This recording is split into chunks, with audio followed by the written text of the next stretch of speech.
I had 8 hours before the digoxin stopped his heart, and nobody would question why a cardiac patient simply died. I was just the black nurse they never saw, until I slipped him a note that said, "Your wife is switching your meds to poison." At Mercy Heights ICU, invisibility came with the scrubs.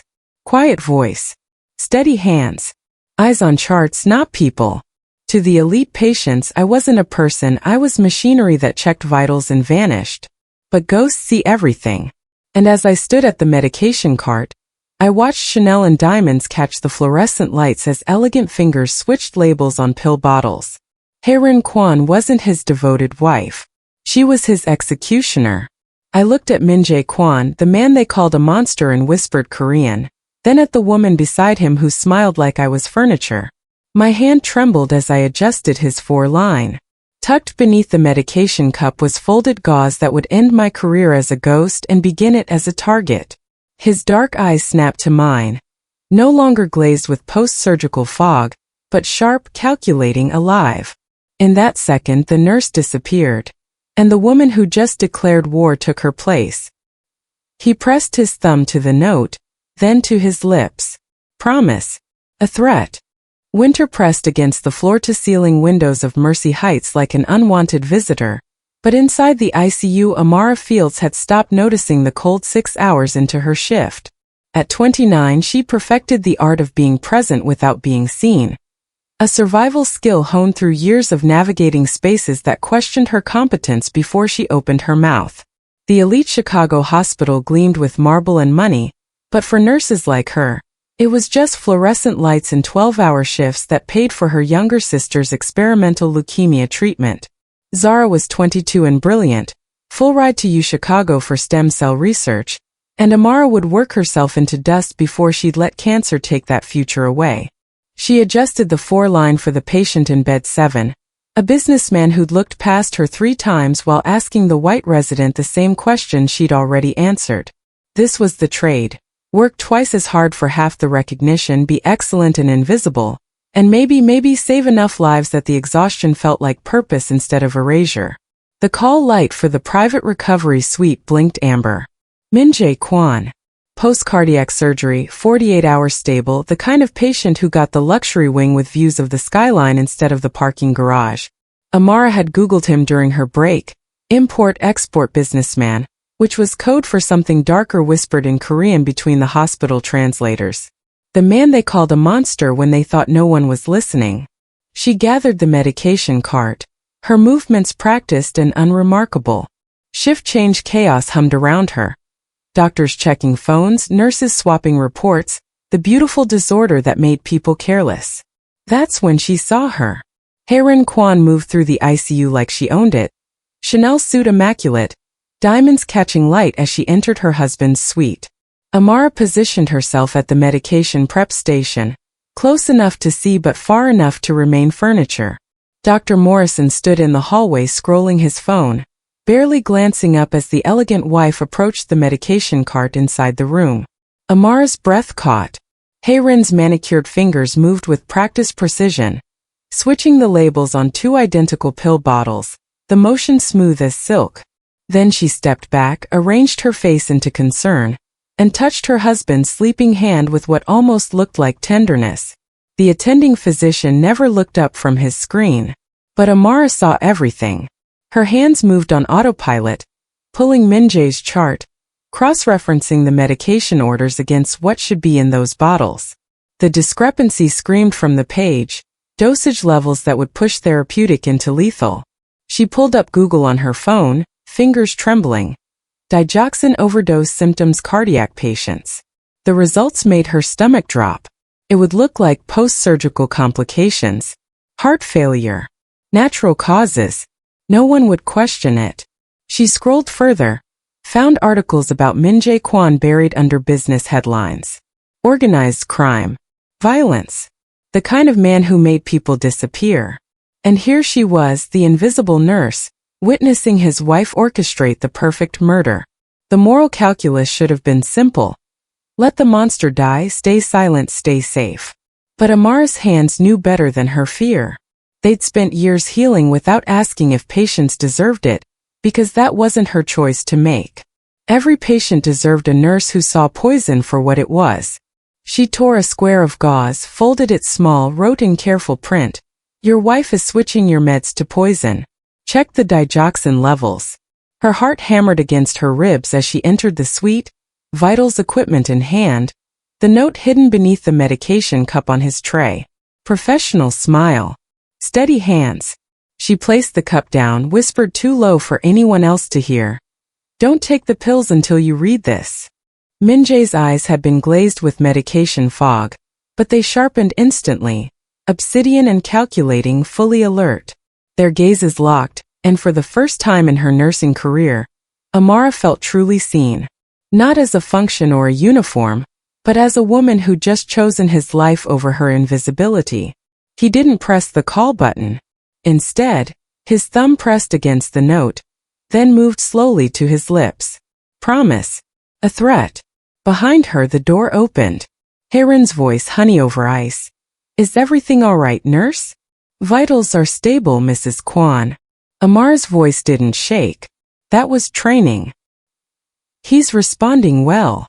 But Heron's eyes had already noticed the way her husband was watching Amara leave, the barely perceptible nod he gave before closing his eyes again. Suspicion bloomed across that beautiful face like poison spreading through bloodstream. Amara's shift ended at 7. She swiped out, walked to the locker room, changed into street clothes with hands that finally trembled now that no one was watching. By the time she reached the parking garage, she'd almost convinced herself she'd done the right thing.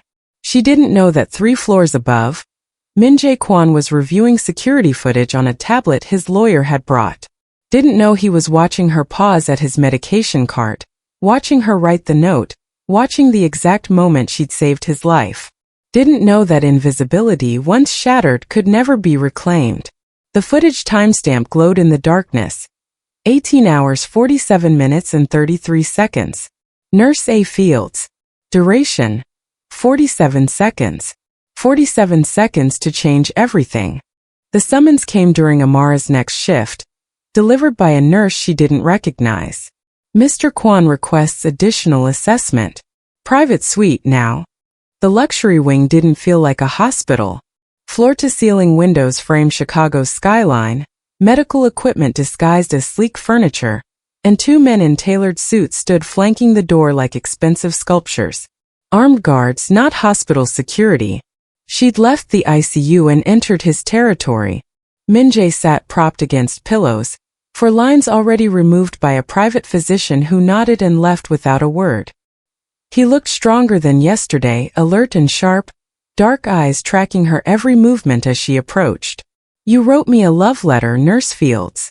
His voice was smooth, accentless English that made her name sound like a diagnosis. "Now we need to discuss your career."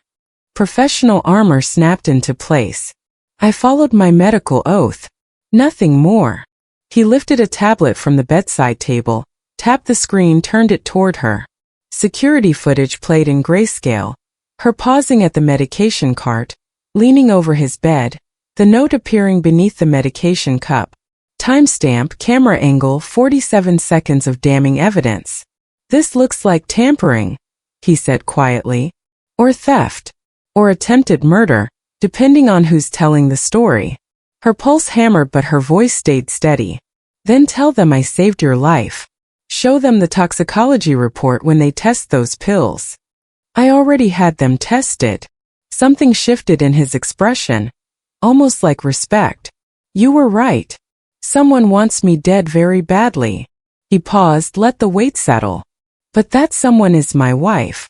And I can't move against her without proof that survives a murder investigation. That means you don't report this to anyone. I'm legally required to report suspected poisoning." His smile didn't reach his eyes. He slid a folder across the white bedding, manila against pristine sheets. "Then let's discuss legal requirements." Amara's hands moved without permission, opening the folder. Medical records spilled across her vision: Zara's name, treatment protocols, financial breakdowns. CAR-T cell therapy experimental for $100,000. Funded by Hanseong Medical Foundation. Her breath stopped.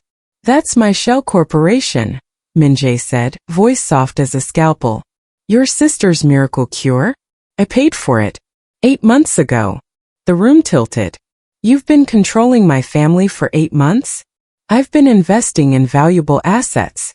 Your sister's brilliant stem cell research. Full ride to U Chicago. I fund potential. He leaned forward slightly, and she saw the surgical precision in how he wielded information. But funding can be revoked. Experimental treatments can be discontinued. She has 6 months of therapy left. Without it. He didn't finish. He didn't have to. You orchestrated this. The words tasted like poison. You knew I'd intervene. I knew someone would notice eventually. I just hoped it would be someone I could control. His gaze held hers unflinching. And here you are. Amara's mind raced through impossible calculations. Report him and lose Zara's treatment. Stay silent and become his accomplice. Run and watch her sister die slowly while he made one phone call. Every option ended in someone's destruction. What do you want? You continue as my private nurse. You help me gather evidence against Hye-rin. You keep your mouth shut. He gestured toward the door, and she realized it wasn't locked, never had been. And your sister lives. The cage wasn't made of bars. It was made of love, which was so much stronger. I'm not the villain here, Amara. Her first name in his mouth felt like ownership. I'm the man fighting to stay alive. And you just made yourself my medic. She should have refused. Should have walked out, called the medical board, let the system handle it. But the system had never protected people like her or saved people like Zara. The system made them invisible until they were useful. The elevator's unlocked, he added, reading her silence. You can leave any time. We both know you won't. Hollow compliance settled into her bones like contrast dye before a scan. Cold, necessary, illuminating all the ways she'd already lost. She left without answering because what was there to say? He owned her sister's life, which meant he owned hers. In the hallway, Hye-rin materialized like wealth given form, diamonds catching the light, silk blouse perfect as a smile that never reached her eyes. Such dedicated care, Nurse Fields. Each word precisely weighted, a threat wrapped in gratitude. My husband speaks so highly of you.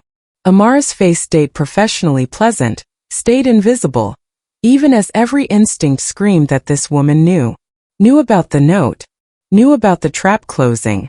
Knew that Amara Fields had just stopped being a ghost and become a target with a sister-shaped weakness anyone could exploit. Just doing my job, Mrs. Kwan. The lie tasted like survival. The penthouse recovery room looked nothing like a hospital, and everything like a cage made of glass and steel. Floor-to-ceiling windows overlooked Chicago's skyline, medical equipment tucked discreetly behind furniture that cost more than Amara's annual salary. Min-jae had been discharged into luxury, and she'd been assigned as his private home health nurse for the next 3 weeks. Help me prove Hye-rin's guilt, he said on the first morning, seated in an armchair like it was a throne. Document everything. Be my eyes and ears. I'm a nurse, not a spy. He pulled out his phone, swiped once, held up the screen. Zara smiled back at her, sitting in the hospital's research wing, for line in her arm, looking healthy and alive and funded. Amara swallowed the rest of her resistance.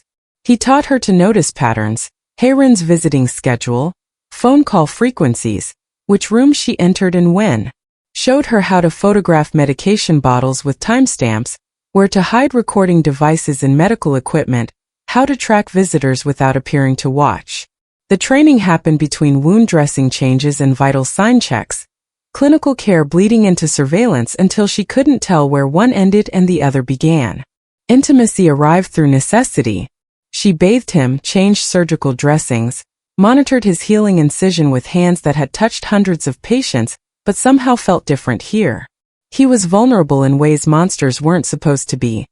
Scarred tissue and careful breathing in moments where pain crossed his face before he could hide it. During one dressing change, his voice went quiet. My mother was a nurse. Korean immigrant, worked at a community clinic in Bridgeport. Amara's hands paused over the fresh bandage. She died from appendicitis. waited too long because she couldn't afford to miss a shift, and when she finally went to the ER, they made her wait 6 hours. His jaw tightened. She was invisible too. The system failed her because nobody saw her as human, just as help. The parallel hit like a diagnosis she'd been avoiding. I'm sorry. You remind me of her. His eyes found hers and something shifted in the air between them. The way you move through spaces like you're apologizing for existing. But your hands, they're certain. They know their worth even when you don't. Her pulse kicked up, professional distance cracking like ice under pressure. She finished securing the bandage, but when she reached for his wrist to check his heart rate, his hand caught hers instead. The moment stretched thin and dangerous. His thumb traced her pulse point, her breath caught, and the space between them contracted to nothing but shared air and possibility. The penthouse door opened. Heyrin's heels clicked across marble, and Amara jerked back to professional distance so fast her stethoscope swung. Mrs. Kwan. Nurse Fields. That silk-wrapped ice smile. How dedicated you are. Amara escaped to review his hospital records in the guest room that had become her research station. Something nagged at her: timestamps, visitor logs, pharmacy access records.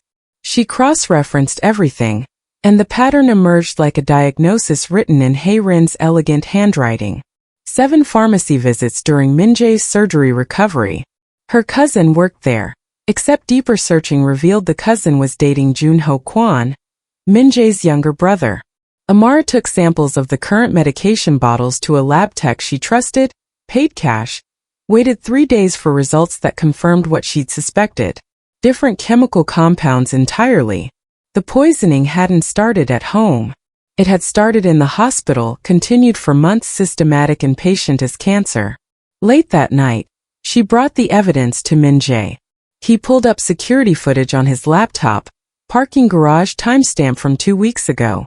Heyrin and Junho, pressed against a concrete pillar, her hand in his hair, his mouth on her neck, body language that screamed affair.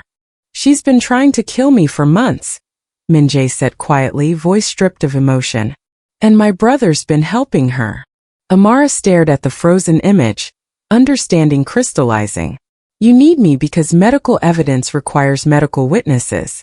I'm the only credible voice. Yes.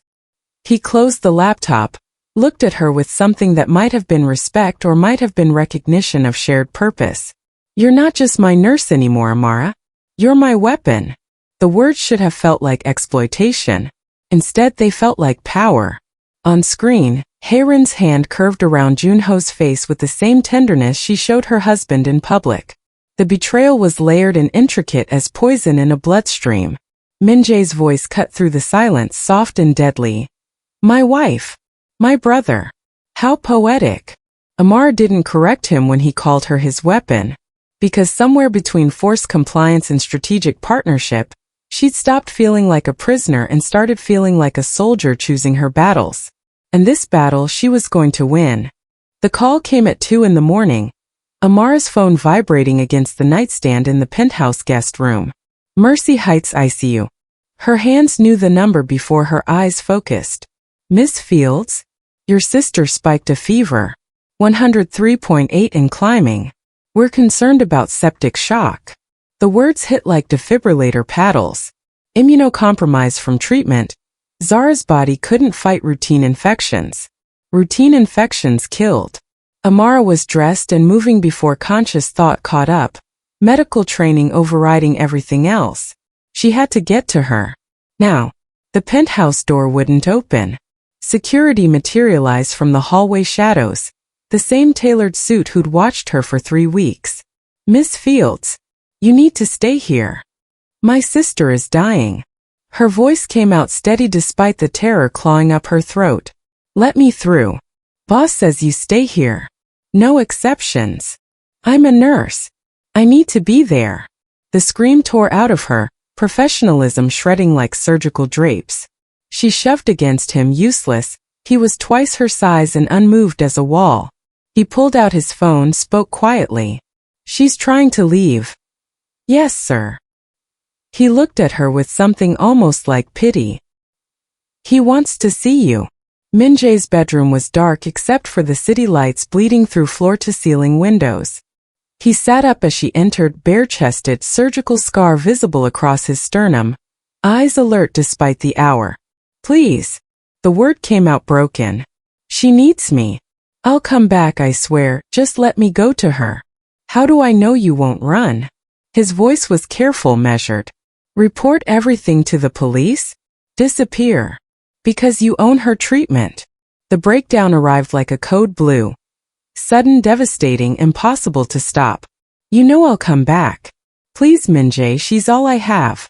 He studied her for seconds that felt like hours, reading her desperation like a chart, calculating risks and rewards while her sister's fever climbed. "Go." He reached for his phone. "But you take my driver. And one of my men goes with you." The hospital felt different with a man in an expensive suit standing 3 feet from Zara's ICU bed.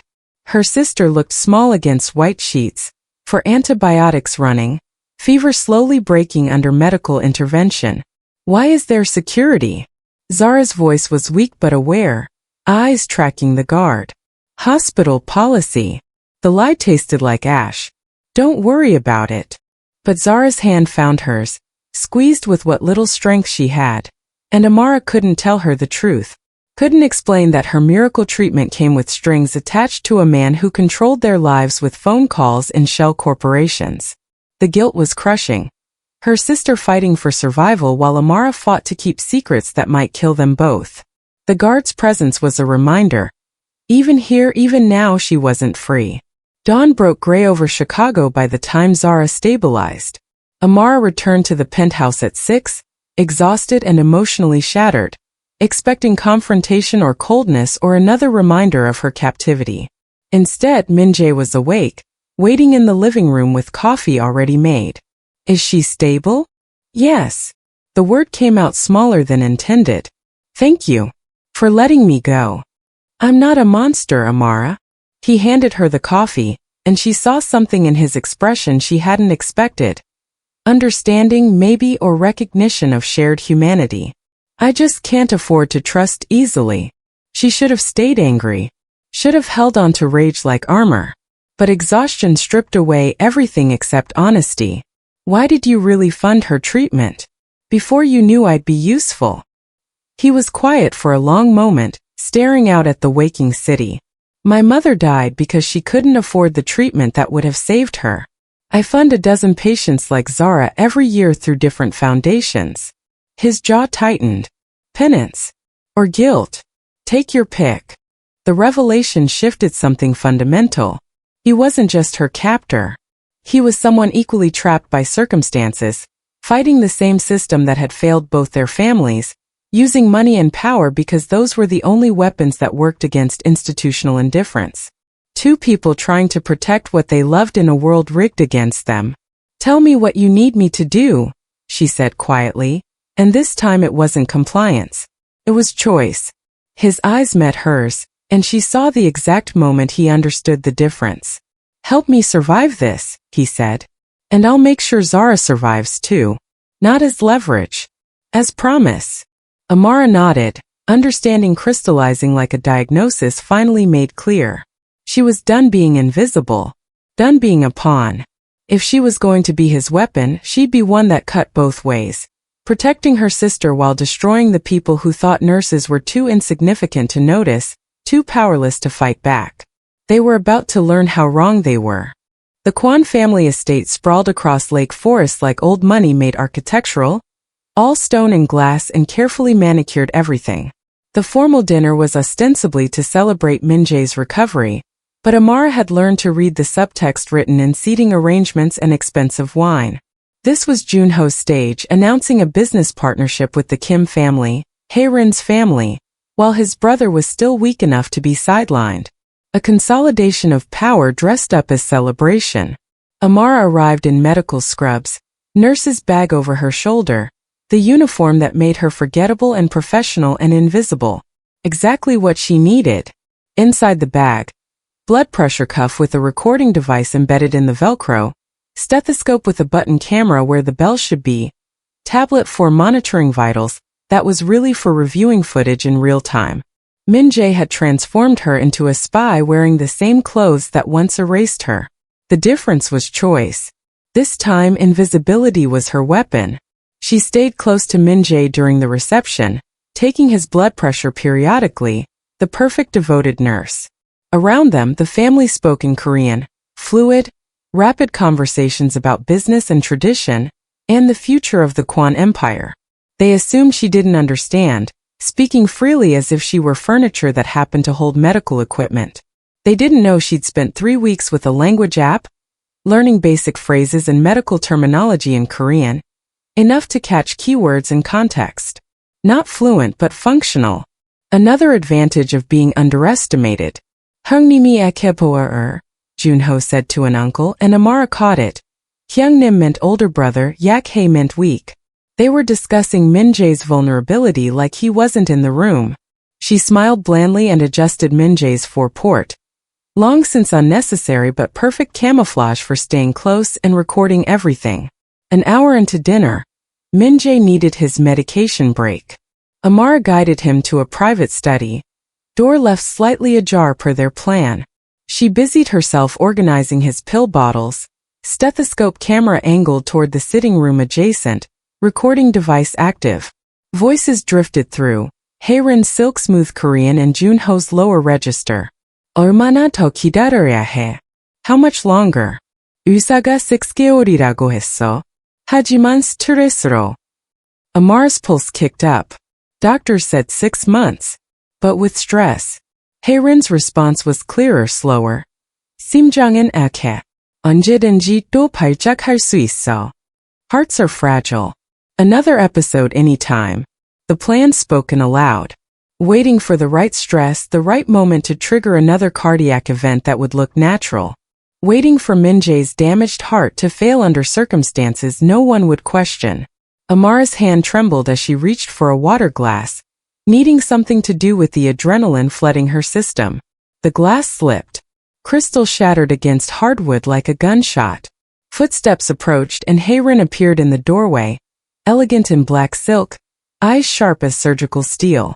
She took in the broken glass, Amara kneeling to clean it, Min-jae resting in the chair with eyes deliberately closed. Everything all right, Nurse Fields? Yes, ma'am. Just clumsy. Amara kept her voice steady, apologetic, the nervous employee afraid of consequences. Haerin's gaze lingered, calculating. Then she spoke in Korean, words precise and testing. 당신은 한국어를 이해합니까? Do you understand Korean? Amara looked up, expression confused and slightly uncomfortable, the way people looked when hearing a language they didn't speak. I'm sorry, Mrs. Kwan. I don't understand.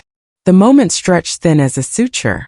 Haerin studied her face, looking for cracks in the performance, any sign of comprehension or deception. Amara held the confusion, held the invisibility, held the mask she'd worn her entire nursing career. Finally, Haerin's smile returned, dismissive and cold. Clean that up properly. We don't want any accidents. Of course, ma'am. The threat was barely veiled, but Haerin turned away, satisfied that the nurse was exactly what she appeared to be. Insignificant, unaware, no threat at all. Amara's hands shook as she collected broken crystal, but the recording device had captured everything. The car ride back to the penthouse was silent until they were safely away from the estate. Amara pulled out her tablet, played the audio through earbuds first to verify, then held one out to Min-jae. His face hardened as he listened, jaw tightening with each word, each casual discussion of triggering his death like it was a business transaction. When the recording ended, his voice was quiet and deadly. They're planning to trigger another heart attack. We're out of time. Amara met his eyes in the rearview mirror's reflection, and she saw what she'd become reflected back. Not a nurse anymore, not invisible, but a woman holding evidence that would either save them both or destroy everything. Then we end this, she said. Before they get the chance. The city lights blurred past, and somewhere between the estate and the penthouse, between evidence and action, Amara Fields made peace with what came next. Whatever it took. However far she had to go. She was done being the person they didn't see. Evidence spread across the penthouse dining table like an autopsy, photographs of medication bottles with timestamps, pharmacy access records highlighting Hae-rin's cousin, who was really Junho's girlfriend, financial transfers between the Kim and Kwon families, audio recordings of conspiracy spoken in silk-smooth Korean. Everything they gathered over 3 weeks of surveillance and strategy. It was damning. But was it enough?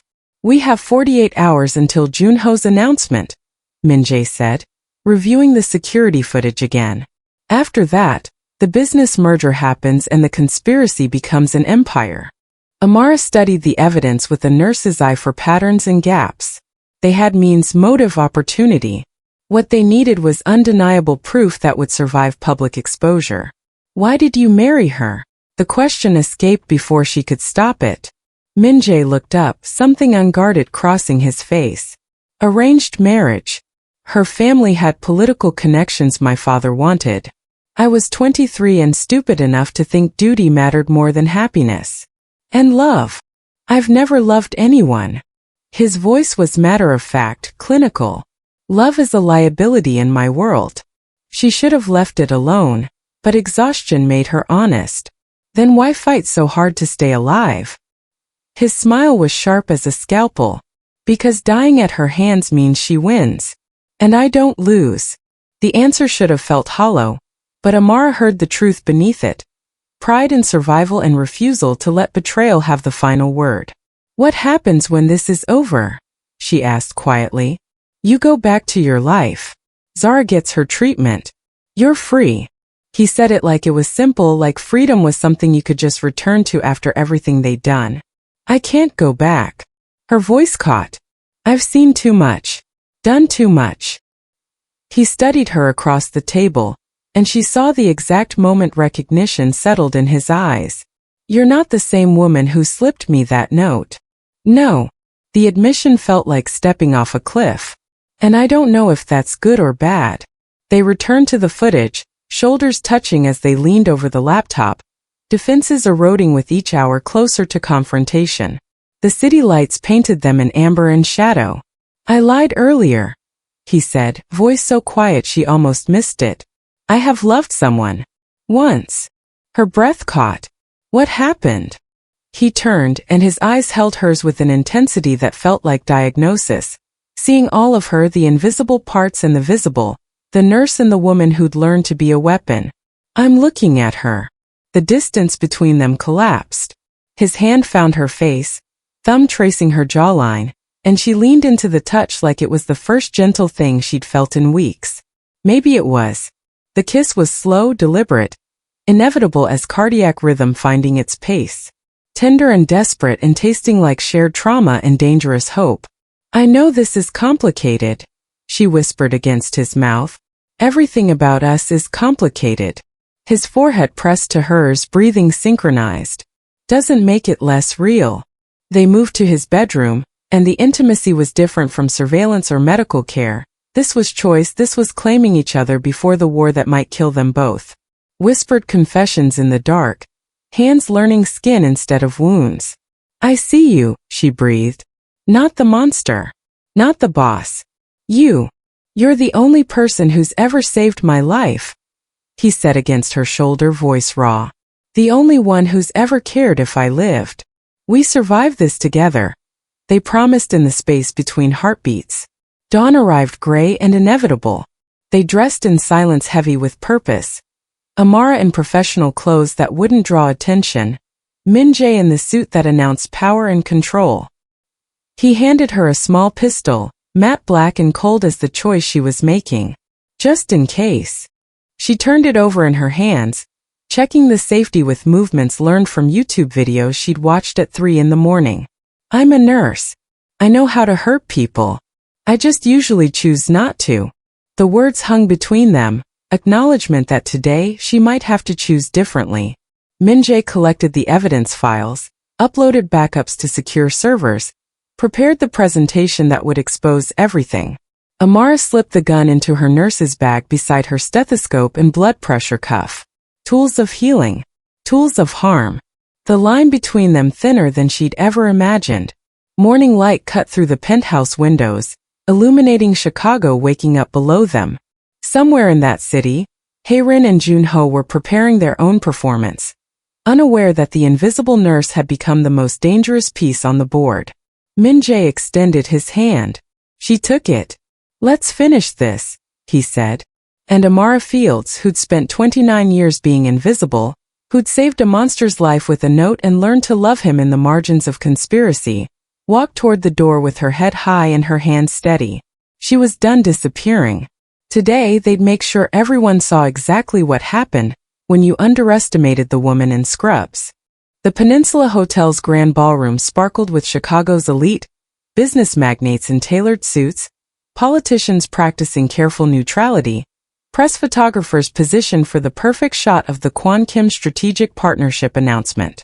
Champagne flowed like promises, and at the podium, Jun-ho Kwon smiled with the confidence of a man who believed he'd already won.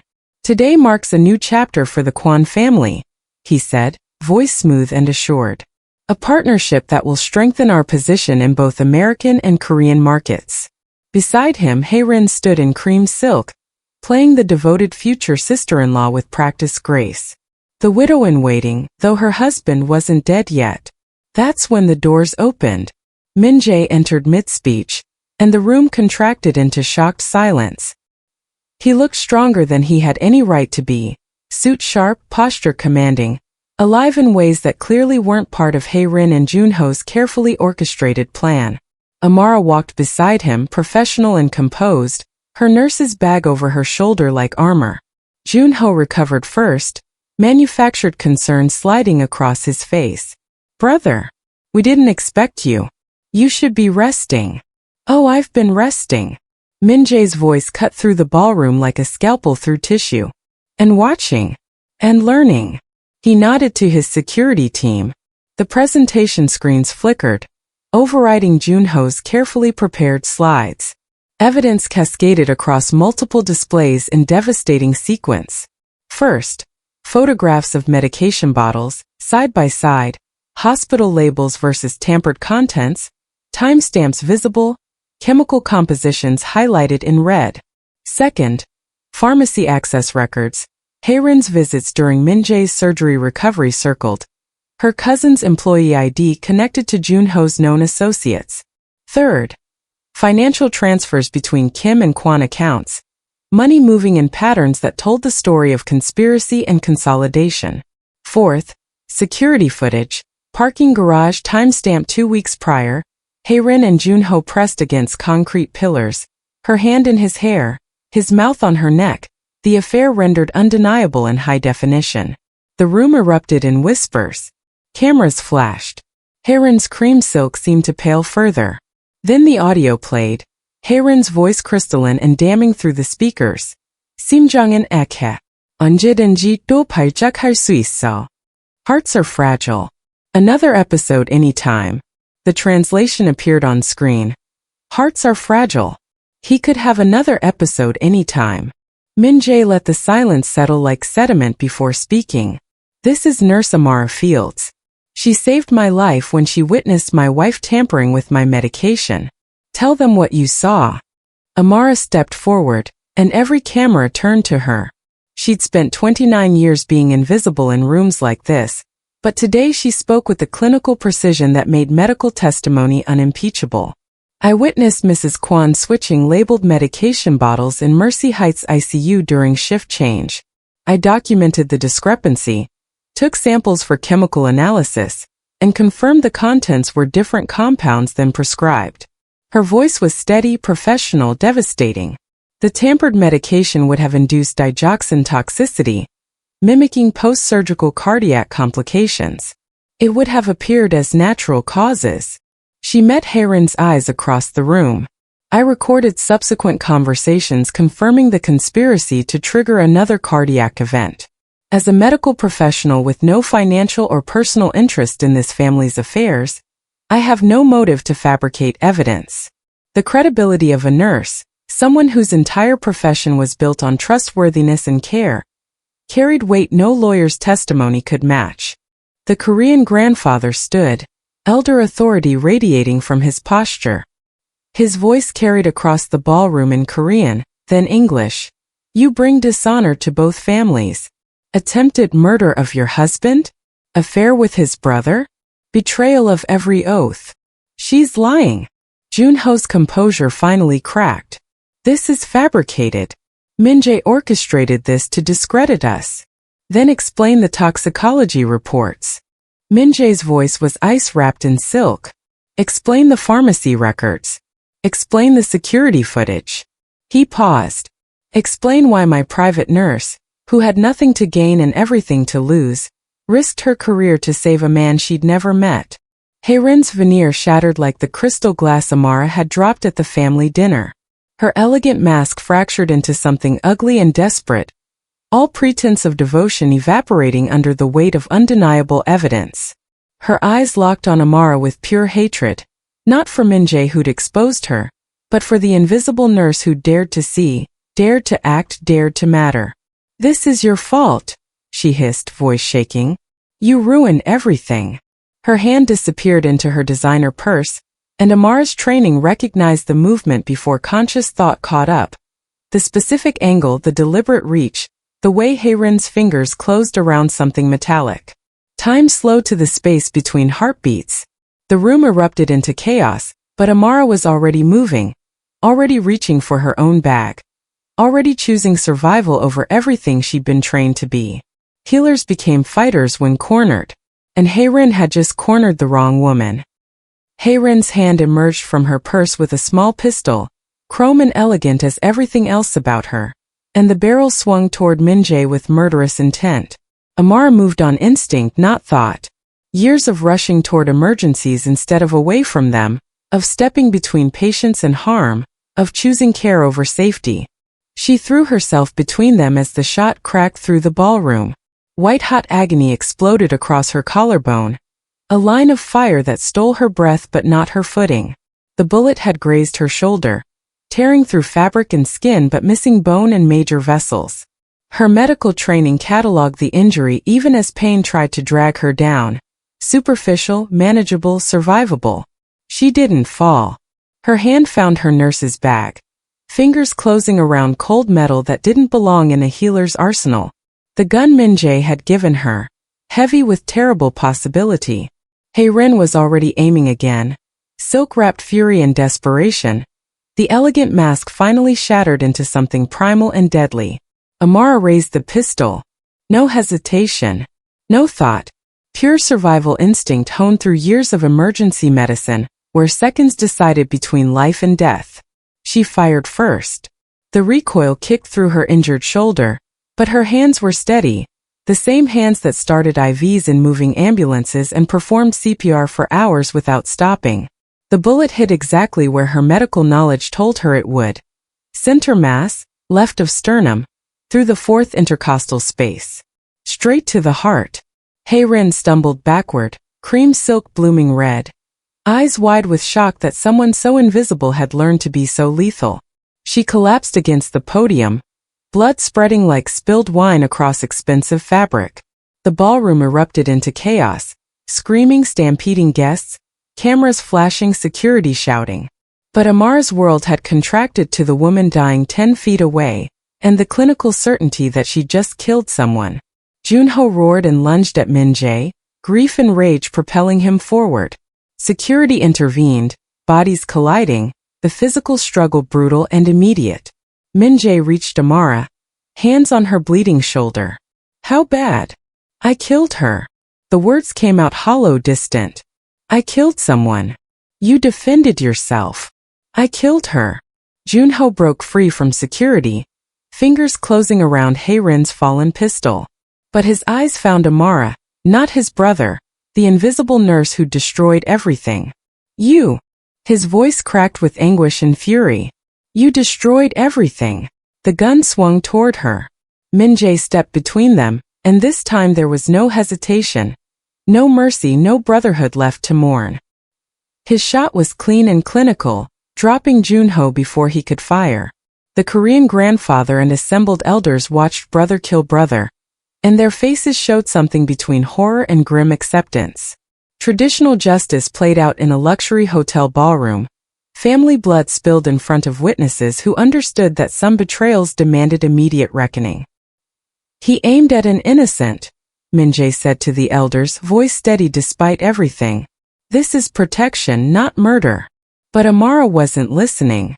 Her training had activated despite the shock, pulling her toward Hayrin's body, hands moving on autopilot to check for pulse, breathing, any sign of life.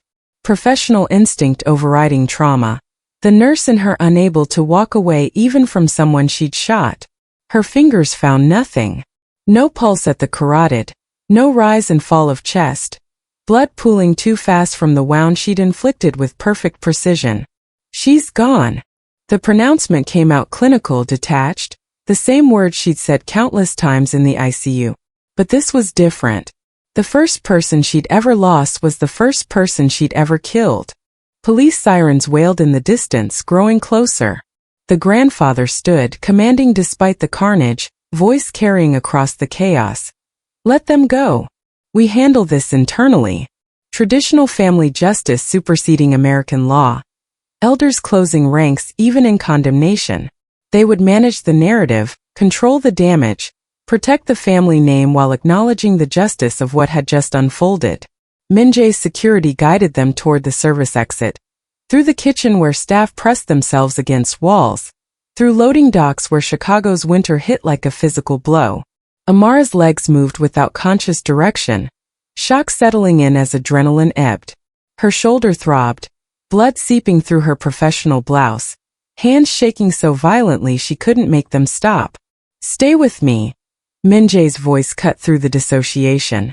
I've got you. Just stay with me. The armored car materialized, and then she was inside, Minjae's hands wrapping her shoulder with someone's jacket. Pressure applied with the same clinical precision she'd taught him during wound care. The city blurred past the windows, sirens and chaos fading behind them. You saved me. Again. His voice was rough, grateful, devastated. Amara stared at her hands. Healer's hands, killer's hands, shaking so hard she could barely recognize them as her own. I killed for you, she whispered. His hand covered both of hers, warm and steady and anchoring her to something solid when everything else felt like falling. I know. His voice cracked. I'm sorry. I'm so sorry. But sorry didn't bring Hayrin back.